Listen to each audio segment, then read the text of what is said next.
Move. Don't move. Look at me. Where does it hurt? Sir, I can't feel my foot. Beck, call the car. Now! Now, what is this on the floor? Sir, this hallway was cleaned last night.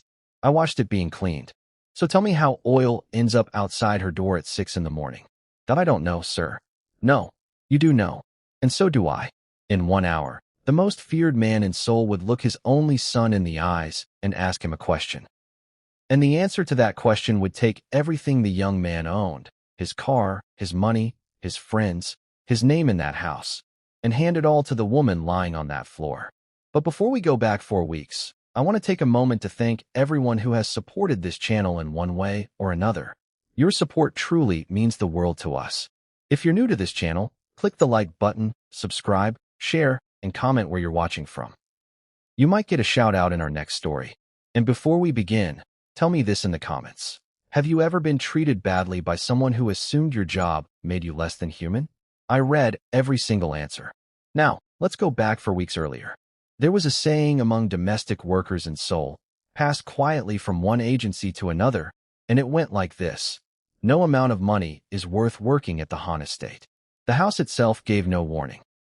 It sat on a rise above the river behind 3 meters of white wall, with a gravel drive that curved past manicured pines and ended at a fountain that had cost more than most families in that district earned in 10 years.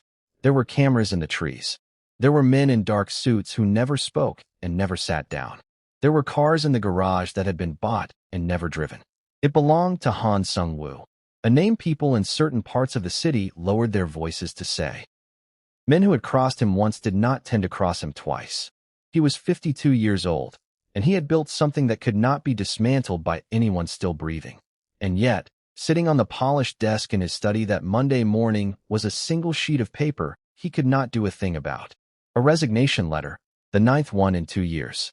Read it to me, Seung-woo said, without looking up. Mr. Beck, who had served that family for 19 years, unfolded the page with the care of a man handling something already broken. She writes that you were generous, sir, that the wages were fair and the room was comfortable. She writes that she has nothing but respect for you. The old butler hesitated. Go on. She writes that she cannot endure the young master a single day longer. Seung-woo took off his glasses and pressed his thumb and finger into his eyes. The 9th, he said. The 9th, sir. What did he do this time? She had finished the west hallway. For hours on her knees. He walked the length of it in garden boots and told her the floor looked better dirty. For a long moment the room was very quiet. Outside, a gardener's shears clipped somewhere in the roses. 9 women, Seung-woo said at last. 9 women have walked out of this house crying, and not one of them ever complained to me while they were still in it. Why is that, Beck? Because he is your son, sir, the butler said gently. And because everyone in Seoul knows who you are. They were afraid that if they told you, you would not believe them, and afraid of what would happen if you did. Seung-woo said nothing to that. He was a man who had made his fortune reading people, their faces, their debts, their small hesitations before a lie. He could sit across a table from a man who intended to kill him and know it before the tea was poured. But he could not read his own son. Not anymore. He wasn't always like this, he said quietly. No, sir. He wasn't. And that was the truth of it. There had been a boy in this house once who ran down that same hallway with wet feet and a towel around his shoulders, who laughed so loudly the guards at the gate used to smile. That boy had a mother then. She had been gone 6 years. And in those 6 years, Han Seung-woo had done what men like him always do with grief. He had buried it under work. He had told himself that every deal, every alliance, every night away was for his son's future. And while he was busy securing that future, the boy had grown up inside a house full of people who were paid to agree with him, and had learned the only lesson such a house can teach. That everyone wants something from you. That kindness is a strategy. That the only safe way to live is to hurt people first. Sir, Mr. Beck said, the agency has sent one more application. After 9? Seung-woo almost smiled. They must be desperate. She may be, sir. The butler paused. She isn't Korean. Seung-woo looked up. No, sir. Her name is Amara Okafor. She's Nigerian. She would be the first black applicant this house has ever received. Han Seung-woo had no idea, none at all, that the young woman waiting in his hallway that morning was about to walk into his home and change absolutely everything in it. Not just the floors and the meals and the hours, but a lonely father, a cruel son, and the 6 years of silence sitting between them like a wall no one had the courage to climb. "Send her in," he said. At almost the same hour, a black Mercedes slid into the parking lot of Hansung International University and stopped across 2 spaces, the way it always did. Han Ji-ho stepped out in a jacket that cost more than a semester's tuition, sunglasses pushed up into his hair, a watch on his wrist catching the morning light. Heads turned. They always turned. He had the kind of face that made people forgive him for things before they even knew what he'd done. 3 of them came jogging over before he'd finished locking the car. Daesung first, arm already going around his shoulders, then Taemin, then Junpyo. "Tell us honestly," Daesung said, grinning. "Did the last one survive the weekend?" "Didn't even make it to Sunday," Ji-ho said. They howled. "What did you do?" "Nothing." He shrugged, enjoying it. "She spent the whole morning on the west hallway. So I went out to the garden and came back in without taking my boots off. Walked the whole length of it. Twice." He smiled. "She was crying before I got to the stairs." Taemin shook his head with something that looked almost like admiration. "You're not cruel, brother. That's what people don't understand. You're protecting your father." "Exactly," Junpyo said. "Rich men don't lose their money to enemies. They lose it to the people they let get comfortable. First she's cleaning the house. Then she's cooking his favorite meal. Then she's asking about his health. Then one day the old man's signing something and nobody knows how it happened. Today she's mopping the floor," Daesung agreed. "Tomorrow she's in the will." Ji-ho listened, and the words went into him the way they always did, smoothly, without resistance, because he had heard them so many times they no longer needed to be true. They were simply the shape of the world. "As long as I live in that house," he said, "no woman is ever going to stand in it long enough to think she belongs there." They applauded him. Actually applauded, right there in the courtyard, like he'd said something noble. Not one of them asked whether a single one of those 9 women had ever done anything wrong. Not one of them asked their names. They didn't care. He paid for lunch. That was the whole arrangement, and it had worked for years. Ji-ho would find out exactly what it was worth in about 6 weeks. But that morning he walked into his lecture hall believing he was the most fortunate man alive. She came into the study in a pressed white blouse and a plain black skirt, and the first thing Han Seung-woo noticed was that she wore no jewelry at all. The second thing he noticed was that she did not look afraid of him. That was rare. In 30 years, that was rare. She bowed. "Good morning, sir. My name is Amara Okafor. Thank you for seeing me. Sit." She sat with her back straight and her hands folded, and waited for him to speak first. "Beck tells me you've been in Korea some time." "For years, sir. I came to study accounting at Hanyang. I completed 2 years. Only 2. My scholarship covered the first year," she said simply. "My mother covered the second. Then my mother became ill, and there was no third. And you didn't go home." "There's nothing to go home to that would pay for the rest of my degree, sir. There's work here. So I stayed and I work." Seung-woo folded his hands on the desk. "Miss Okafor, I appreciate honesty, so I'll give you some in return. 9 women have held this position in the last 2 years. Every one of them resigned. Not because of the hours, and not because of the pay. I pay well above the market, and I know why I have to. Sir, they resigned because of my son." He said it flatly, without softening it. He does not want anyone working in this house. He makes certain they understand that. Some of what he has done, I only learned about after they were gone. I won't insult you by hiding it and letting you find out on your own." Amara was quiet for a moment, not nervous, thinking, "May I speak plainly, sir? I'd prefer it." A person who works that hard to push everyone away is usually carrying something heavy that nobody has ever offered to help him put down. She met his eyes. "I don't know your son. I won't decide who he is before I've met him. If you hire me, I'll do my work properly, I'll keep my mouth respectful, and I'll let my character answer for me. That's all I can promise." There was no performance in her voice. No trembling, no flattery. Just a settled, unhurried certainty, like someone who had already survived a few things and knew roughly what she was made of. "You don't seem worried," Seung-woo said. "I've dealt with difficult people before, sir. If I gave up every time life became uncomfortable, I would never become the woman I'm trying to become." Han Seung-woo looked at her for a long moment.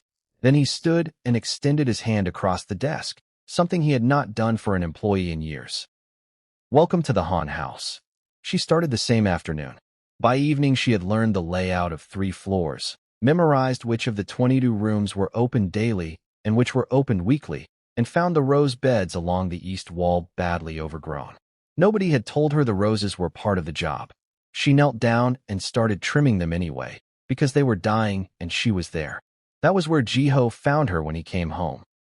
He heard the shears before he saw her, and he slowed. Then he stopped altogether. So, he thought, Father's decided to try something completely different this time. He walked over slowly, circling around behind her the way a person circles something he intends to break. Good evening, young master, she said, without turning around. That annoyed him immediately, that she'd heard him and hadn't jumped. So you're the new one. He put his hands in his pockets. Did the agency tell you anything about this house before you signed? They told me your father needed someone to help manage the household. She snipped a dead cane and set it in the basket. That was all I needed to know. Then let me fill in the rest. He crouched down beside her so she'd have to look at him.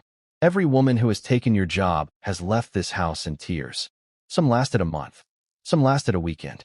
One of them lasted 11 hours. He smiled. So do yourself a favor. Don't unpack everything. You won't be here long enough to need it. Amara turned her head and looked at him properly for the first time. And she smiled. Not sarcastically, gently, the way you smile at a child who is trying very hard to seem frightening. Thank you for the warning, young master, she said. But I didn't come here to plan my resignation. I came here to work. And she went back to the roses. Ji-ho stayed crouched there for a second longer than he meant to, because for the first time in 2 years he did not know what the next line was supposed to be. Every other woman had gone pale. Every other woman had started apologizing for things she hadn't done yet. This one had said thank you. Interesting, he said quietly, standing up. Let's see how long that lasts. He tested her that same week, and he was thorough about it. Monday, he emptied his wardrobe onto the floor an hour after she'd finished his room and told her he couldn't find anything in there. Tuesday, he took a bag of rice from the pantry and hid it, then asked why dinner was late.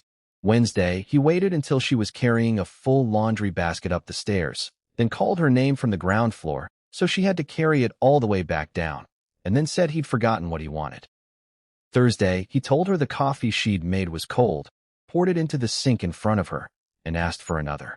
Then he told her that one was too hot. And every single time, she said, yes, young master, and did it again. No sighing, no stiff shoulders, no little glances at the ceiling. He watched for them. He was genuinely watching for them, and they never came.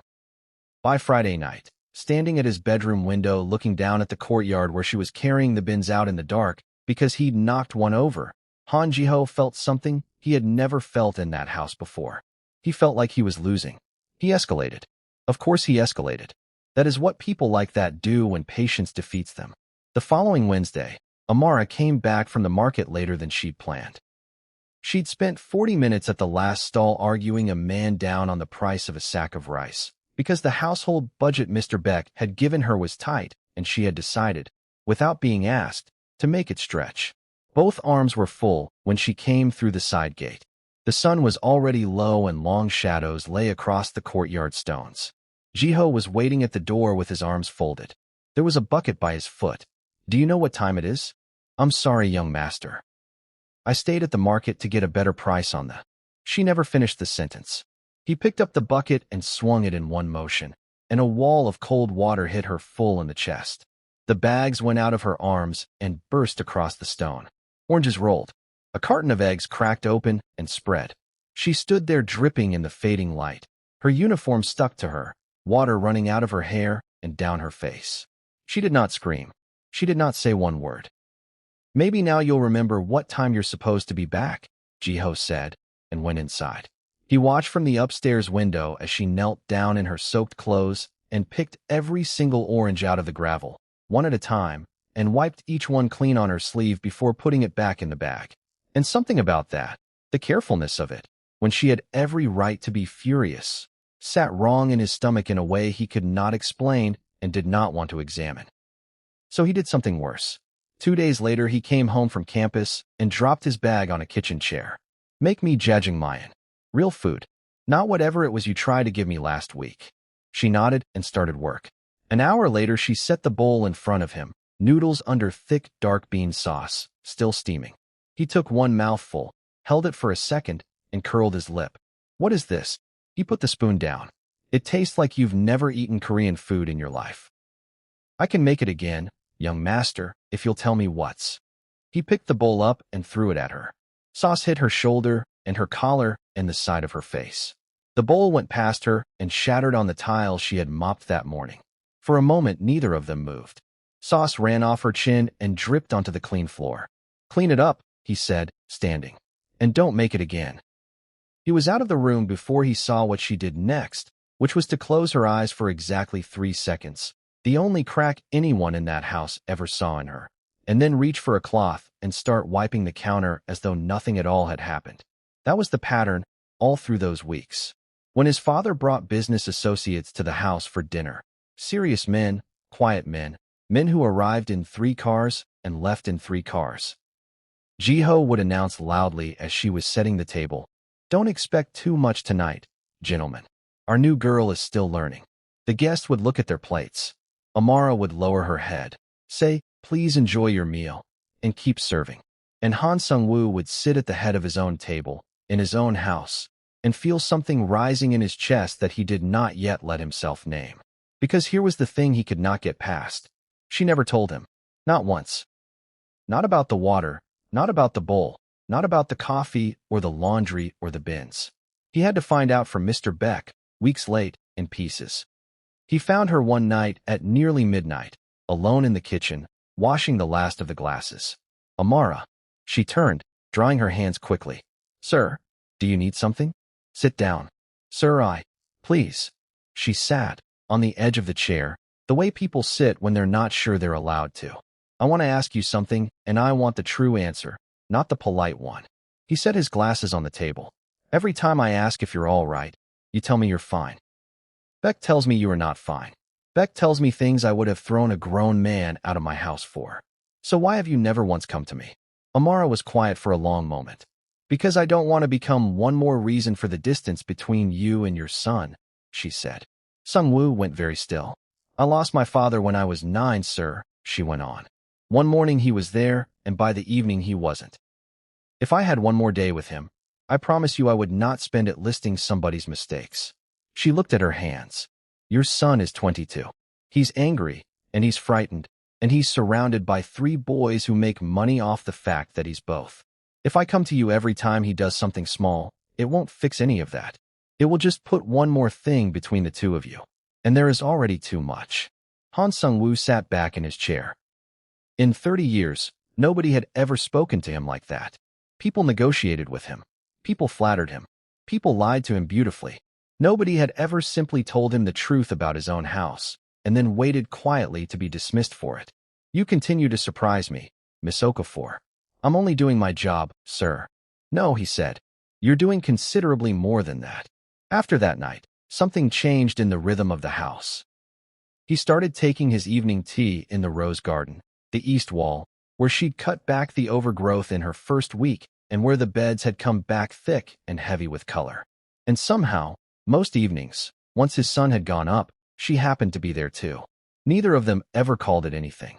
He told her about his wife. About the year after, when he'd handled everything except the one thing that mattered. About the way a house can be full of staff and cars and armed men and still be the emptiest place a man ever walks into. She told him about her mother, who cleaned offices in Lagos for 11 years so that her daughter could sit an exam. About the promise she'd made herself at 19, that whatever the world did to her, she was not going to let it turn her bitter, because bitterness was the one thing nobody could take from you once you accepted it. "Do you ever regret coming here?" he asked her once. "No, sir. You'd be entitled to. The hardest places teach you the most about what you're actually made of," she said. "I've learned a lot in this house." He laughed, a short, surprised sound, the first laugh anyone in that household had heard from him in a very long time. The tea grew later and later. Neither of them mentioned it. Now, remember what she studied. 2 years of accounting at Hanyang. Enough to be dangerous. Part of Amara's duties was the household ledger. Groceries, fuel, laundry service, garden supplies, the men at the gate. She submitted her receipts every week to the estate's accounts manager, a soft-spoken man in his 40s named Ryu Kwang-sik, who had worked for the family for 6 years and who always told her she was doing very well. In her third week, she noticed something. The security roster listed 14 men. She had been in that house long enough now to know every face at the gate, every shift, every changeover. She had counted them at Christmas when Mr. Beck asked her to prepare envelopes. There were 11 men. She checked twice more over the following days. 11 faces, 14 salaries. 3 names drew a full monthly wage, and none of them had ever eaten a meal in that house. She did not go running to anyone. She was a maid with a 2-year degree, and the man on the other side of it had 6 years of trust and a desk. She simply started keeping her own copies. Every receipt, every roster, every fuel log, neatly, in a notebook, in her room, in her own handwriting, dated. And then she noticed the second thing, which was much worse. Twice that month, on days when Han Seung-woo's movements were supposed to be known to exactly 4 people, the household fuel log showed a car signed out to a driver who wasn't on shift, and both times it went out an hour before the boss did, and came back 20 minutes after he returned. Somebody in that house was telling somebody outside of it exactly where Han Seung-woo would be. Amara sat on the edge of her bed with that notebook in her lap for a long time that night. She was a maid. She had been humiliated in that kitchen a dozen times. She had every reason on earth to keep her head down, take her wages, and let these people's dangerous world stay theirs. She kept writing anyway. At a cafe near campus, Dae-sung leaned across the table with a different sort of smile. "You've been at this how long now? A month? And she's still there." "She'll go," Ji-ho said. "Will she?" Taemin said. "Because from here it looks like she's winning.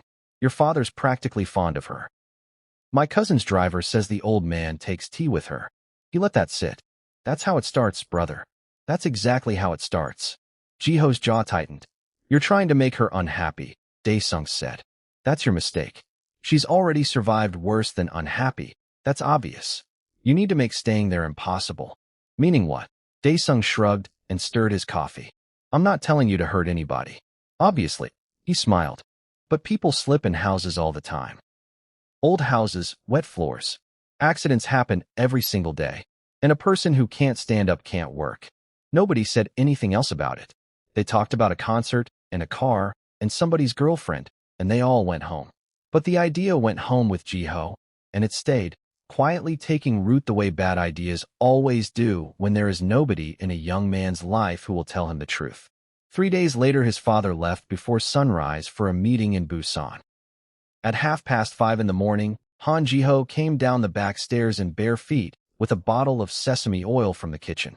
The house was black and silent. He knelt at the end of the service corridor, outside the door of the small room where she slept, and poured it out slowly across the polished tile, a wide, even film, invisible in the dark, right where her first step would land. He wiped the bottle with his sleeve and put it back on the pantry shelf exactly where he'd found it. Then he stood at the bottom of the stairs for a moment, looking at his work. "By tonight," he whispered, "you'll finally be gone." And he went back to bed, and he slept perfectly well. Amara woke at 6, as she always did. She sat on the edge of her bed and said her prayers, as she always did, for her mother, for her sister, for the woman she was trying to become. She dressed. She pinned her hair back. She picked up her list for the day. At 6:06, she opened her door and stepped out into the corridor. Her foot went out from under her with such force that she was horizontal before she understood she had fallen. She came down hard on her side, and her right leg twisted underneath her, and the sound she made brought every light in that house on within seconds. And here is the part Han Ji-ho had not planned for. His father had turned back. 40 minutes down the expressway, Han Seung-woo had realized he'd left a document on his desk and told the driver to turn around. He was standing in the front hall with the folder in his hand when he heard her scream. He got down that corridor faster than a man his age had any right to. She was on the floor, shaking, both hands locked around her leg, tears running sideways into her hair. "Don't move. Don't move. Look at me. Where does it hurt? I can't feel my foot, sir. I can't." "Beck." "The car." He put his hand down on the tile to brace himself, and his palm slid. He stopped. He lifted his hand and rubbed his fingers together, and then he brought them to his face. Sesame oil.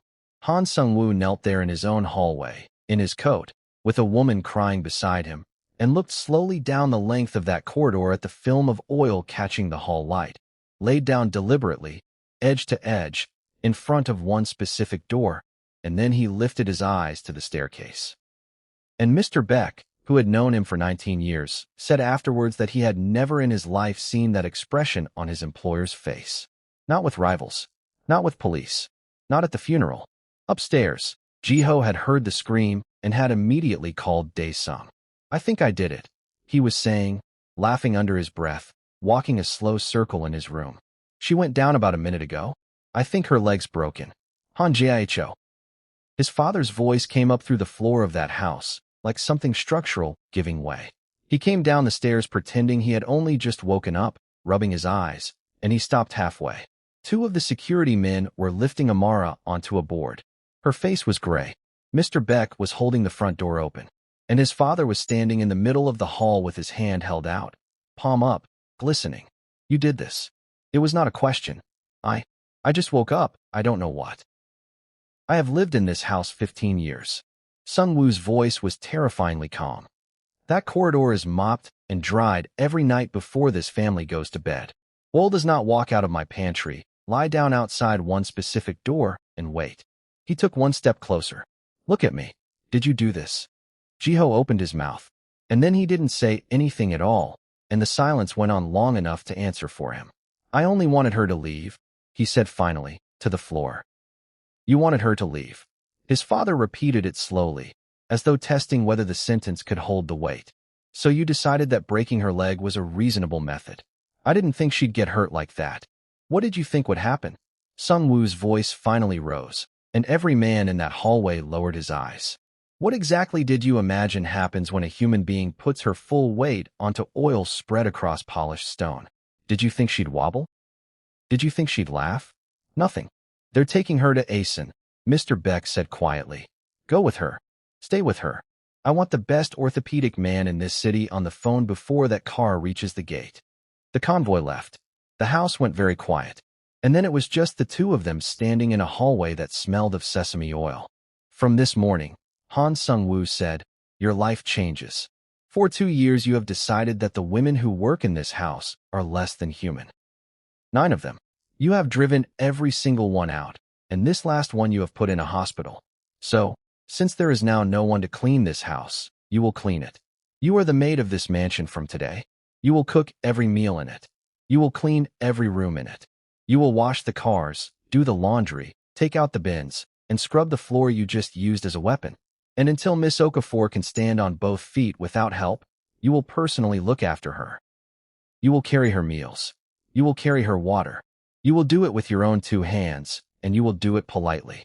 Ji-ho stared at him. I can't do those things. I don't know how to do any of those things. No, his father said. You simply never wanted to.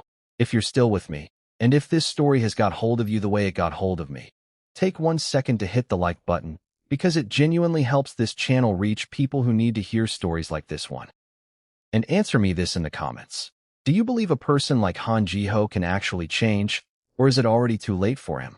Type yes, he can change, or too late, and let me know where you're watching from.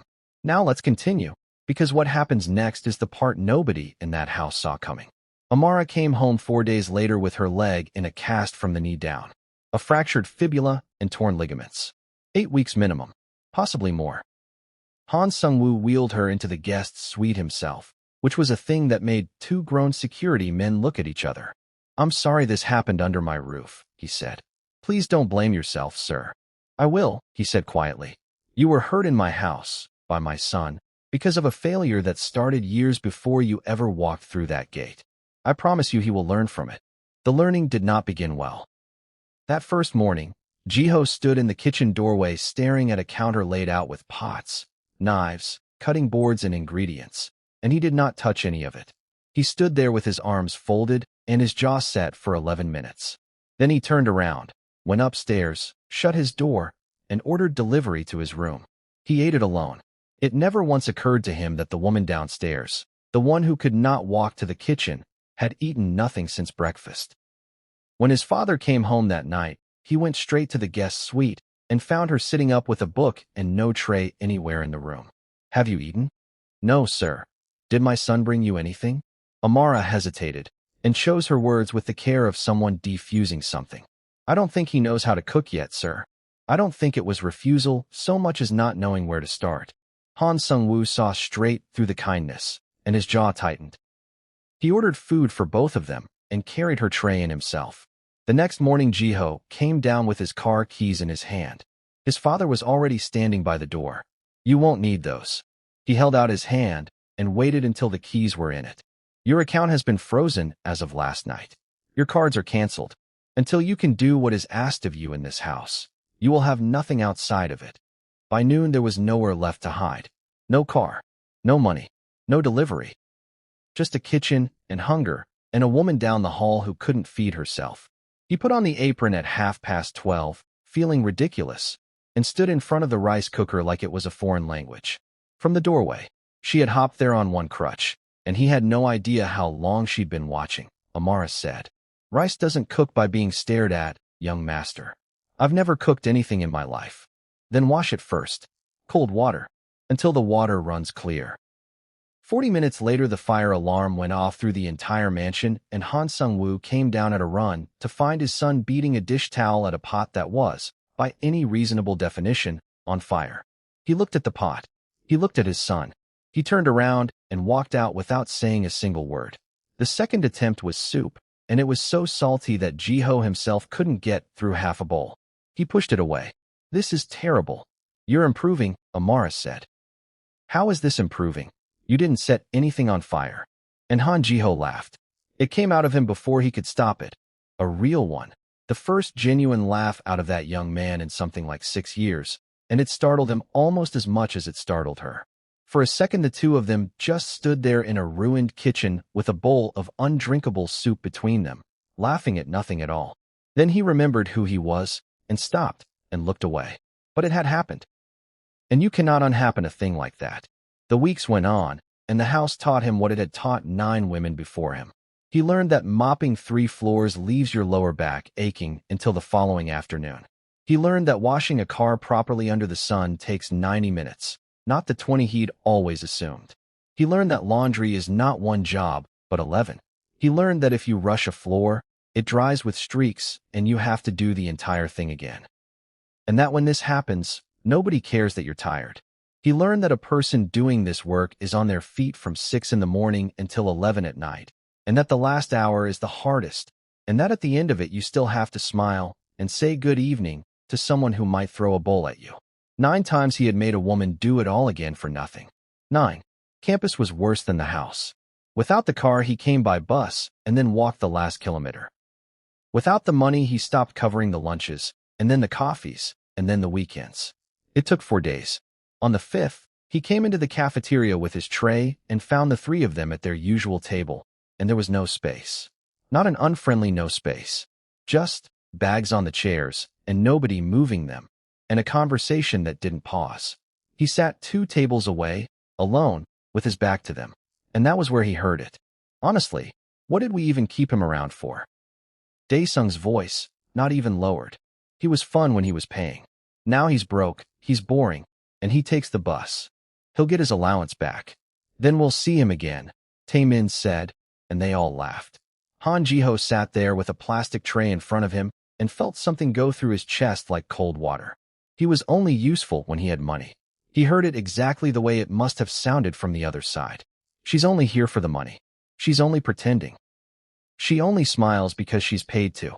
Everything he had ever said about those 9 women, said back to him, in his friends' voices, about himself.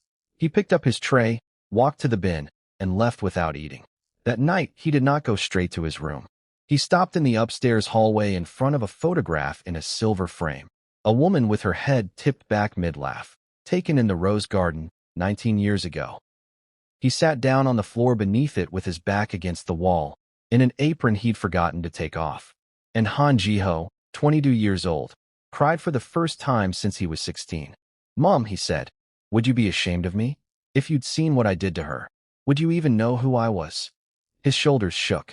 I made 9 women cry, and I don't know a single one of their names. I never asked. Not one of them. He sat there for a long time. Now, the notebook. Amara had kept writing all through it. Through the water, through the bowl, through the hospital, through the 8 weeks in a cast. Every roster, every receipt, every fuel log, dated in her own hand. By the 7th week, she had 22 pages, and she had something that was no longer a suspicion. 3 phantom salaries. A pattern of vehicle movements that tracked Han Seung-woo's private schedule with a precision no coincidence could produce. And the piece that finished it, a set of grocery invoices from a supplier that did not exist, signed off by a man whose signature she had learned by heart because she submitted receipts to him every Friday. Ryu Kwang-sik. 6 years of service. A desk. Everybody's trust. She asked Mr. Beck for 10 minutes with the boss and would not say why. Han Seung-woo listened to her for 40 minutes without interrupting once. Then he asked her to start again from the beginning and listened a second time. You've had this how long? 6 weeks, sir. You were in a hospital bed for part of that. Yes, sir. And you didn't take it to anyone. Who would I take it to, sir? She said simply. I'm the maid. He's the accounts manager. If I was wrong, I'd have destroyed a man's life. If I was right, and I went to the wrong person, she paused, I don't think I'd have made it to the end of the week. So I waited until I was certain, and I came to you. Han Seung-woo sat back in his chair and looked at this woman with a cast on her leg who had, for 6 weeks, quietly carried a thing in that house that could have killed her. What happened over the following 4 days is not part of this story. It happened quietly, and it happened thoroughly, and Ryu Kwang-sik did not come back to work, and neither did the 3 names on the roster who had never existed. What matters is what came out of it. There had been a meeting scheduled for the 29th. Han Seung-woo's route, his timing, and the number of men with him had already been sold to a man named Nam Chul-woo, who had wanted the Han territory for 11 years. That meeting was canceled. If it hadn't been Mr. Beck said afterwards, there would have been a funeral in that house instead of a wedding.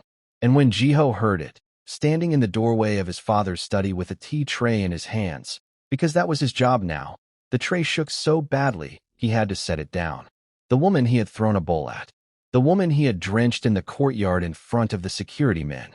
The woman whose leg he had broken on purpose to get her out of the house. She had saved his father's life. While she couldn't walk, because of him, he went out into the corridor and put his back against the wall and slid all the way down to the floor.